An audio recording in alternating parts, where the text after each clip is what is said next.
भारत का defence sector आप कह सकते हैं कि एक तरह की शांत क्रांति से गुजर रहा है। आज हम इन्हीं बड़ी कंपनियों पर, इन दिग्गजों पर एक गहरी नजर डालेंगे जो इस पूरे बदलाव को लीड कर रहे हैं। और हाँ, ये भी समझेंगे कि इस कहानी में आगे क्या होने वाला है। तो कहानी शुरू होती है इस एक नंबर से, 34 टाइम्स। जी हाँ, पिछले सिर्फ एक दशक में भारत के डिफेंस एक्सपोर्ट्स में 34 टाइम्स की मतलब एक जबरदस्त ग्रोथ देखने को मिली है। ये कोई छोटा मोटा आंकड़ा नहीं है। तो आज हम यही समझने की कोशिश करेंगे कि इस कमाल के उछाल के पीछे आखिर चल क्या रहा है। ठीक है, तो चलिए इसमें गहराई से उतरते हैं। हम सबसे पहले समझेंगे कि भारत के डिफेंस सेक्टर में ये उछाल क्यों आया। फिर उन 5 बड़ी कंपनियों से मिलेंगे जो इस सेक्टर की जान है, उनके परफॉर्मेंस को नंबर्स में देखेंगे, भविष्य कैसा है, मतलब उनकी ऑर्डर पाइपलाइन क्या कहती है, और फिर इन सब की वैल्यूएशन क्या है। आखिर में एक फाइनल निचोड़ निकालेंगे। तो सबसे पहले चलिए पूरी बड़ी पिक्चर को समझते हैं। वो कौन सी बड़ी वजह हैं, कौन सी ताकतें हैं जो भारत के डिफेंस इंडस्ट्री को इतनी तेजी से आगे बढ़ा रही हैं। सरकारी पॉलिसी से लेकर बढ़ते बजट तक सबको देखते हैं। तो देखिए, इसके पीछे कई बड़े कारण हैं। एक तो डिफेंस बजट लगातार बढ़ रहा है, फिर सरकार की मेक इन इंडिया और आत्मनिर्भर भारत जैसी पॉलिसीज ने एक बहुत बड़ा रोल निभाया है।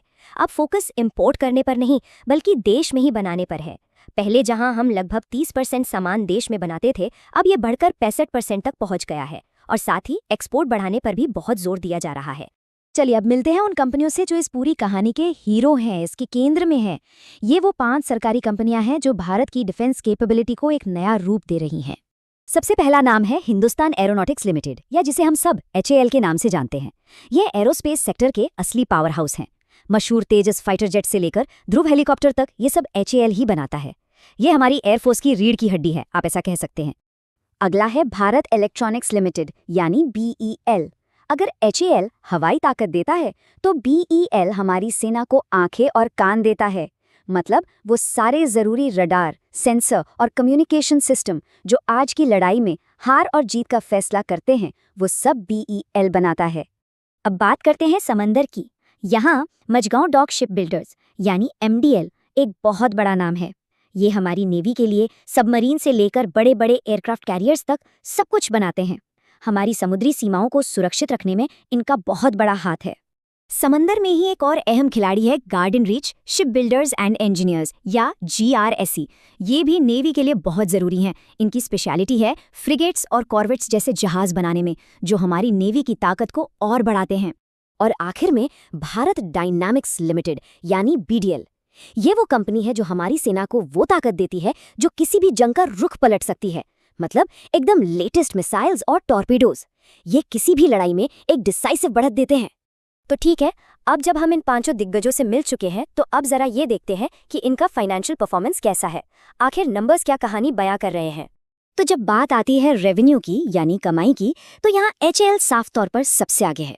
उसके ठीक पीछे है BEL। ये नंबर्स दिखाते हैं कि इनके प्रोजेक्ट्स कितने बड़े हैं और मार्केट में इनकी पकड़ कितनी मजबूत है। और हाँ, बात सिर्फ कमाई की नहीं है, असल कहानी तो प्रॉफिट में दिखती है। मुनाफा बताता है कि कंपनी कितनी कुशलता से काम कर रही है। और इस मामले में भी देखिए, HAL और BEL ही टॉप पर है। ये उनके हेल्दी मार्जिन का साफ सबूत है। ठीक है, पिछला परफॉर्मेंस तो अच्छा है, लेकिन कोई भी इन्वेस्टर हमेशा भविष्य की तरफ देखता है। तो सवाल ये है कि इन कंपनियों के लिए आगे क्या है। इसका जवाब हमें मिलेगा इनकी ऑर्डर बुक में। चलिए उस पर एक नज़र डालते हैं। तो ये ऑर्डर बुक आखिर है क्या? इसे आप कंपनी की एक पक्की टू डू लिस्ट समझ सकते हैं। मतलब ये वो सारे कंफर्म्ड प्रोजेक्ट्स हैं जिन पर कंपनी को आने वाले समय में काम करना है। इससे हमें ये साफ पता चलता है कि कंपनी के पास भविष्य में कितना काम है और कितनी कमाई होने वाली है।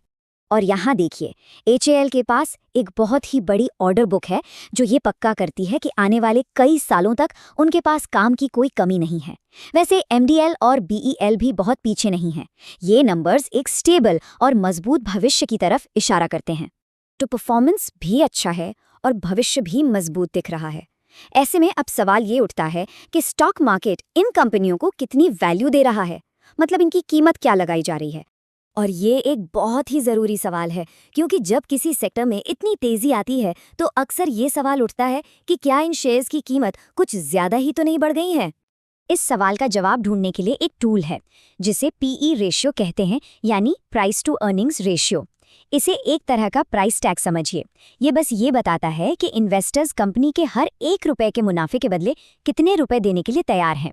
जितना ज्यादा पीई मतलब उतनी ही ज्यादा ग्रोथ की उम्मीदें। अब ये चार्ट देखिए, ये बहुत दिलचस्प है। यहाँ पीडीएल बिल्कुल अलग खड़ा दिखता है। इसका पीई रेशियो बाकियों के मुकाबले बहुत बहुत ज्यादा है। इसका सीधा मतलब है कि मार्केट को इस मिसाइल बनाने वाली कंपनी से किसी असाधारण ग्रोथ की उम्मीद है। लेकिन असली सवाल यही है, क्या ये कंपनी इतनी ऊंची उम्मीदों पर खरी उतर पाएगी? तो हमने परफॉर्मेंस देखा, भविष्य की ऑर्डर बुक देखी और वैल्यूएशन भी समझी। चलिए अब इन सारी बातों को एक साथ रखते हैं और एक फाइनल नजरिया बनाते हैं। ये टेबल असल में पूरी कहानी को एक जगह पर ले आती है। एक तरफ हेल है जो रेवेन्यू में लीडर है, वहीं दूसरी तरफ बीडीएल है जिसकी वैल्यूएशन भविष्य की उम्मीदों पर टिकी है। आप देख सकते हैं कि हर कंपनी की अपनी एक अलग कहानी है, अपनी ताकत है और अपनी चुनौतियां भी।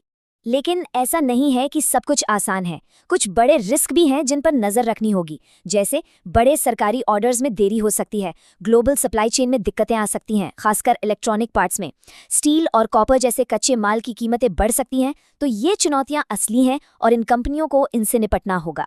तो आखिर में हम एक ऐसे मोड़ पर हैं जहां ग्रोथ बहुत जबरदस्त है और वैल्यूएशन भी आसमान छू रही है।